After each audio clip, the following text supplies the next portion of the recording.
보세요. 원자의 전자 배치는 원자 속에 전자가 들어있죠. 몇 개 들어있죠?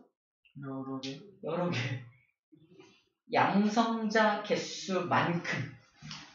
왜냐면 원자는 전기적으로 항상 중성이어야 하거든요. 근데 원자 번호가 의미하는 게 뭐야? 양성자 수라며. 양성자가 그럼 리튬 같은 경우 양성자가 3개 있으면 걔를 상쇄시켜서 중성을 만들려면 마이너스에 해당하는 전자도 몇 개 있어야 돼? 당연히 3개가 있어야겠죠? 즉 원자 번호를 보면 우리 뭘 알 수 있다? 얘가 전자가 몇 개인지 알 수 있어요. 그죠? 그러면 수소는 전자가 몇 개예요? 여러 개가 아니죠? 한 개밖에 없죠. 그죠? 헬륨은 전자가 2개겠네요. 지금부터 뭘 그릴 거냐면 그 전자들이 원자 안에서 어떻게 배치되는지를 그림으로 그려낼 겁니다. 자, 그림을 그리는 방법에 대해서 지금도 소개할 건데요. 자, 산소의 샘플을 좀 보여주세요. 산소야. 안녕 산소. 산소 원자 번호 8번이죠. 8번이니까 양성자 몇 개? 8개가 있는 걸 여기다 써놓은 겁니다. 얘를 완전 상쇄시키려면 전자도 몇 개 있어야 돼? 8개. 근데 이상하게 그려놨죠. 8개를 첫 번째 요 동그라미에다 2개 그리고 두 번째 동그라미에다 6개 그려놨죠. 바로 이게 전자의 배치 그림입니다. 첫 번째 요 궤도를 첫 번째 껍질이라 해요. 전자가 다니는 껍질, 다른 말로 전자껍질이라고 말합니다. 전자껍질. 첫 번째 전자껍질. 이 첫 번째 전자껍질은 커요, 작아요? 작죠? 그래서 전자가 2개밖에 안 들어간다는 걸 기억해야 돼요. 8개를 채울 건데 1차 첫 번째 껍질엔 2개밖에 안 들어가. 그 나머지는 어디다 채워야 돼? 두 번째 껍질에 채워야겠죠. 이게 두 번째 전자껍질입니다. 그러다 보니까 두 번째 전자껍질에 6개의 전자가 배치가 되어 있는 모습이야. 혹시 기억하나요? 산소가 몇 쪽이었는지? 16쪽입니다. 바로 이 6자가 저 껍질, 맨 바깥 껍질에 있는 전자의 수와 일치해요.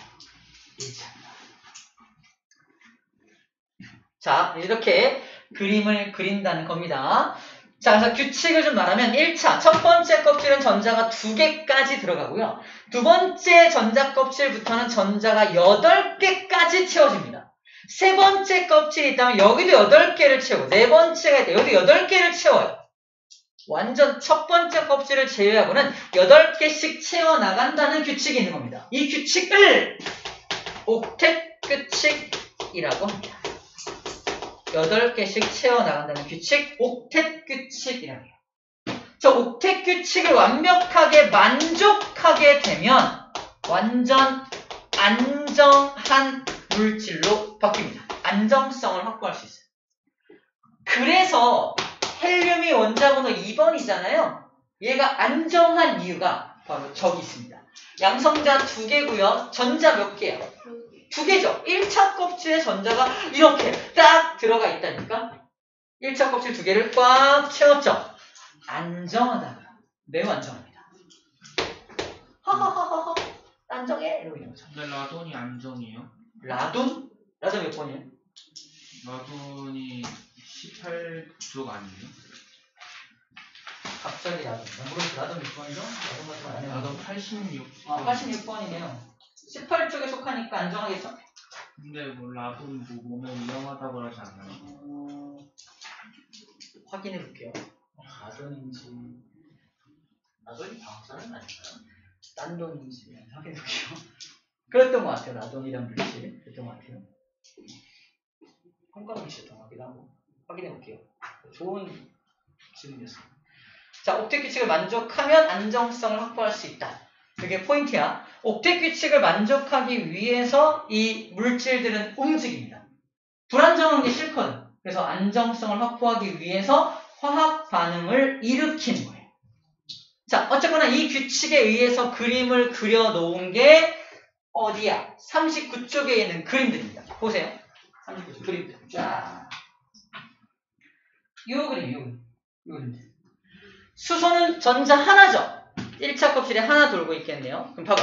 수소 그림을 딱 보면 얘 안정해 보여요? 불안정해 보여요? 불안정하죠. 불안정하죠? 그래서 혼자 존재할 수가 없는 불안정하기 때문에. 얘 어때요? 리튬. 불안정하죠? 1차 껍질은 꽉 채웠는데 2차 껍질에 하나밖에 없죠. 불안정합니다. 8개를 꽉 채워야 안정하다니까? 8개를 꽉 채워야 안정합니다. 잠깐 확대해 볼게요. 자, 그럼 리튬의 입장에서 얘가 안정성을 확보할 수 있는 방법은 두 가지 방법이 있습니다. 첫 번째, 하나를 버려버리거나 또는 나머지 7개를 채우거나. 어떤 게 더 간단해요? 이렇게 버리는 게 간단하죠. 그래서 리튬은 전자를 어떻게든 빨리 버리려고 혈안이 되어 있어요. 전자를 버리고 싶어하는 성질을 가진다는 겁니다. 저기 전자를 버리고 싶어하는 성질을 잘 들어. 금속성이라고 해요. 전자를 버리고 싶어하는 성질을 금속성을 가진다라고 표현합니다.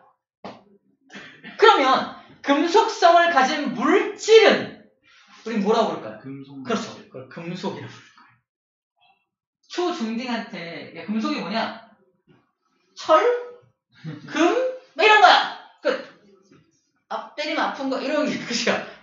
근데 우리 이제 용어를 바꿔야 돼. 금속이 뭐야 그러면? 아, 금속이란 전자를 버리고 싶어하는 성질을 가진 것들입니다.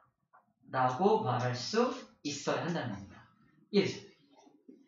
그럼 저 녀석들, 뒤에 있는 저 녀석들은 왜 비금속이냐? 왜 비금속이냐? 우리 플루오린, 산소로, 산소가 비금속이잖아요? 왜 비금속이냐면은, 봐봐. 얘는 전자 8개를 그림을 그리면 1차 껍질에 2개, 2차 껍질에 6개죠. 몇 개 부족해요? 2개 부족하죠? 얘가 안정성을 확보할 수 있는 방법도 두 가지입니다. 첫 번째, 6개의 전자를 버리거나 2개의 전자를 얻어오거나. 어떤 게 더 간편해요? 얻어오는 게 간편합니다. 그래서 얘는 전자를 어떻게든 얻으려고 애를 씁니다. 전자 좀 없나? 전자를 얻으려는 성질을 무슨 성? 이걸 비금속성이라고 말합니다. 비금속성을 가져. 전자를 얻고 싶어 해. 그럼 비금속성을 가진 물질은 뭐라고 해요? 비금속이 되죠. 비금속성을 가진 물질을 비금속이라고 분류하는 겁니다. 물론 애매한 것도 있어요. 탄소. 탄소. 4개야. 어쩔 거야? 4개를 버릴 수도 있고 4개를 얻을 수도 있죠. 이렇게 얘네들은 누구를 만나냐에 따라서 전자를 버리기도 하고 얻기도 합니다. 그래서 누구지? 다음 자기랑 만나는 녀석이 누군지가 중요한 거야. 자, 어쨌든 그렇게 결정이 됩니다. 어쨌든 가장 금속이 뭔지 비금속이 뭔지 설명을 한 내용이야. 자, 그리고 특이한 게 뭐냐면 18쪽 봐. 18쪽. 얘 어때요? 안정. 나도 안정. 나도 안정. 그죠? 전부 안정하죠?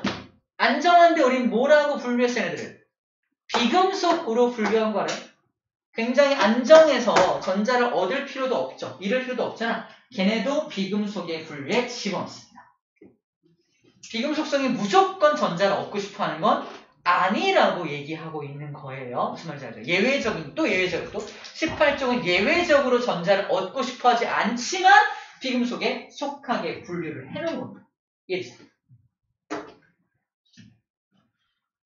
자, 다시 볼게요. 자, 마지막 내용입니다. 보세요. 이 같은 족은 성질이 같다 그랬죠? 기억나요? 같은 족은 성질이 같아요. 여기에 왜 성질이 같은지 나와 있습니다. 1쪽의 그림들을 잘 봐봐. 맨 바깥 껍질의 전자가 다 몇 개예요? 1개죠. 전자 몇 개 버리고 싶어요? 1개씩 버리고 싶어요. 나도 1개! 나도 1개! 나도 1개! 다 1개씩 버리고 싶어하는 성질. 그게 이 녀석들의 화학적 성질을 결정합니다. 그래서 성질이 똑같아요.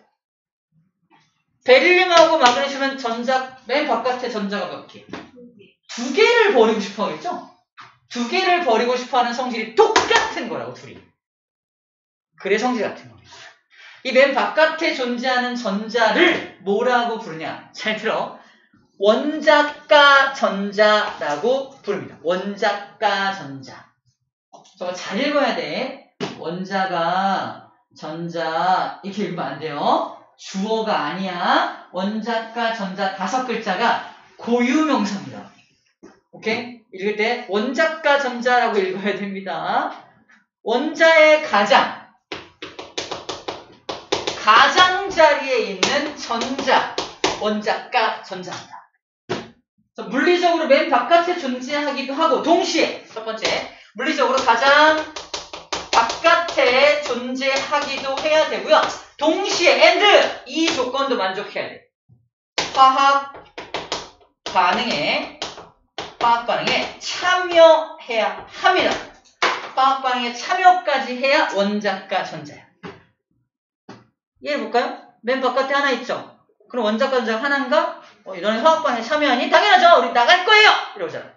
화학 반응에 참여하겠죠. 그럼 원자가 전자가 1개인 거예요. 얘는 나갈 거예요. 2개인 거죠.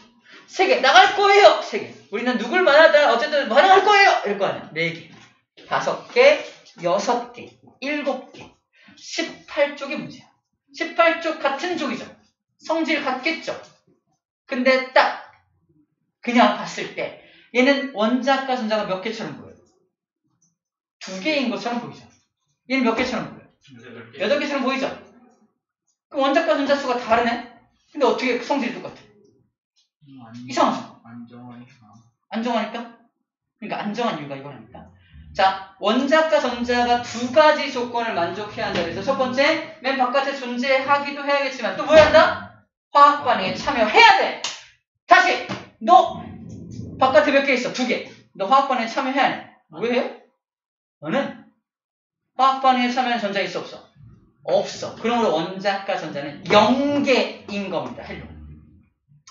이제 네온한테 물어봐. 야 네온, 너는 원자과 전자가 몇 개야? 맨 바깥에 몇 개 있어? 8개 있긴 하지. 화학 반응에 참여해? 왜 해? 반응해야 해? 안 하네. 얘도 원자과 전자가 0개입니다. 그래서 얘네들은 0개로 같아요. 보여요? 0개. 원자과 전자수가 0개로 같기 때문에 화학적 성질이 같은 겁니다. 자, 이제 주기성이 왜 나타나는지가 나옵니다. 왜 우리 아까 옥타브설에서 주기적으로 성질이 반복되잖아. 주기적으로 성질이 반복되는 이유가 뭐다? 원자과 전자 수가 주기적으로 반복되고 있죠? 원자과 전자 수가 주기적으로 반복되기 때문에 성질도 주기적으로 반복되는 겁니다. 성질이 주기적으로 반복될 때 우리는 주기성을 지닌다. 주기성을 갖다 원소 주기율표, 바로 주기율표라고 이름 붙은 이유가 원자과 전자 수가 주기적으로 반복되기 때문입니다.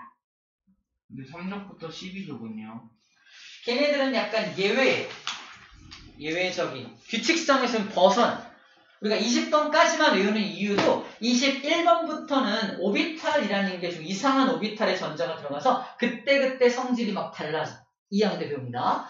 그래서 그 녀석들은 이제 성질, 우리가 알고 있는 전형적인 성질에서 벗어나 버리기 때문에 걔네들은 우리가 공부하지 않는 거야. 걔네들은 좀 성질이 좀 그때 달라라고 치부해버리고 걔네들은 자세하게 공부하지 않는 거죠. 자, 그림 하나만 보고 마칠게요. 봐봐.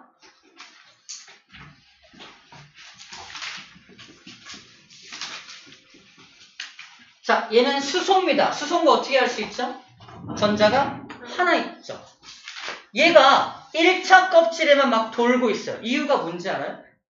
플러스가 얘를 겁나 잡아당기거든. 멀리 도망을 못 가요. 근데 얘가 다음 껍질로 올라갈 수 있을까 없을까? 가능합니다. 얘한테 에너지를 공급해줘요. 그럼 플러스가 자기를 잡아당기는데 에너지 공급받으면 도망갈 수 있을 거 아니야. 그래서 다음 껍질로 올라갈 수 있다는 겁니다. 에너지를 공급하면 껍질을 이동할 수 있어요. 기억납니까? 빅뱅 때 그 전자들이 에너지가 너무 많아가지고 이 안에 들어오지 못했던 거. 에너지가 너무 많으면 안 들어가. 왜 들어가? 그죠? 에너지가 별로 없기 때문에 여기 구속되어 있는 거야. 얘한테 에너지를 또 공급하면 차츰 도망치겠죠. 그 내용이 바로 여기 있는 요 녀석입니다. 전자가 에너지를 흡수하면 그 다음 껍질로 올라갈 수 있다는 얘기고요. 근데 이게 올라가 버리면 얘는 에너지가 너무 많으니까 불안정해져요. 다시 밑으로 떨어집니다. 우리 배웠던 방출 스펙트럼이 나타나는 이유가 이 녀석이었죠. 어쨌든 전자가 왔다 갔다 할 수 있다라는 겁니다. 에너지 흡수하면 올라가고요. 다시 방출하면 내려올 수 있다라는 얘기를 하고 있는 겁니다. 자, 그래서 이것들까지 일단은 정리하고 그렇구나라고 알고 넘어가고요. 40쪽부터 문제를 쭉 풀어오면 됩니다. 45쪽까지 문제 쫙 풀어볼 수 있습니다. 에너지 값을 에너지 준이라고 해요. 전자가 가진 에너지 준이 값을 에너지 준이라고 그 전자가 에너지 준위가 작다가 에너지를 흡수하면 더 높은 에너지 준위로 올라간다라고 표현하게 됩니다. 자, 용어적인 거 잠깐 정리했어요. 자, 일단 마치고요.